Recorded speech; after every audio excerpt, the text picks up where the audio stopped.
Welcome to our channel. Today we how to activate T-Mobile in-car connectivity for EV navigation syncing. Quick tutorial step by step clearly. To activate T-Mobile in-car connectivity for EV navigation syncing, start by ensuring that your vehicle is parked and turned on. Open the settings menu on your car's infotainment system. Look for the connectivity or network option in the settings. Select Mobile Network to begin the activation process. Choose Add New Connection or Connect Device. Your vehicle will now search for available networks. On your smartphone, open the T-Mobile app. Log in using your T-Mobile account credentials. Navigate to the In-Car Connectivity section within the app. Follow the prompts to link your car's system with your T-Mobile account. Once linked, select the EV Navigation Sync option. Enable the syncing feature to allow navigation data transfer. You may need to confirm this feature on your infotainment screen. Check that all permissions are granted for location access. Once completed, your car will now be connected to T-Mobile's network.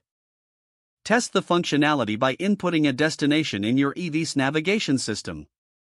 Confirm that the route appears correctly on both your vehicle and smartphone. You're now ready to enjoy seamless navigation syncing with T-Mobile in-car connectivity.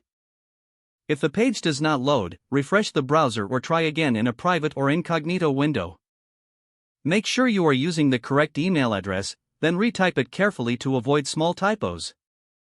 If your password is not accepted, use the reset option and create a new strong password you can remember. Check your spam folder for verification or security emails, then complete any requested confirmation steps.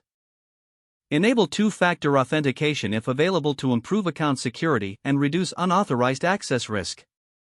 After signing in, review your profile details so your contact information and settings are accurate and current. If you see an error message, note it down and try again after restarting your device and internet connection. Log out when you finish, especially on shared devices, to keep your account and payment information secure. If the page does not load, refresh the browser or try again in a private or incognito window. Make sure you are using the correct email address, then retype it carefully to avoid small typos. If your password is not accepted, use the reset option and create a new strong password you can remember.